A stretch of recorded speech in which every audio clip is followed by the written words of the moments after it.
بسم اللہ الرحمن الرحیم۔ رسول اللہ صلی اللہ علیہ وسلم نے من جانب اللہ تعالی جو کچھ ہمیں فرمایا اس کے دو شعبے ہیں۔ کچھ باتیں دل و دماغ میں بٹھا لینے اور اعتقاد میں یقین کامل کے ساتھ رکھنے کی ہیں، انہیں عقائد کہتے ہیں، اور کچھ کرنے یا نہ کرنے کی ہیں، انہیں اعمال و افعال کہتے ہیں۔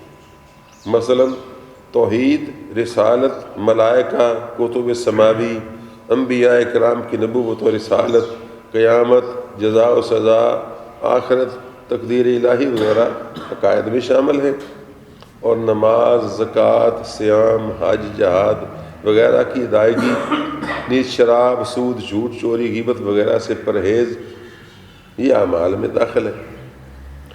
عقائد کی مثال بیج کی طرح ہے اور اعمال کی برگ و بار کی طرح۔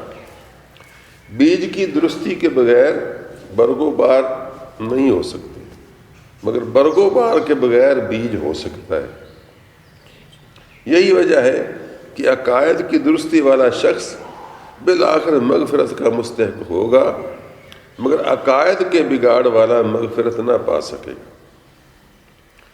ہاں البتہ دوزخ کے عذاب میں کمی بیشی ہو سکتی ہے، یعنی ایک ظالم کافر سے عادل کافر کا اور ایک سخی کافر سے ایک کنجوس کافر کا عذاب زیادہ ہوگا۔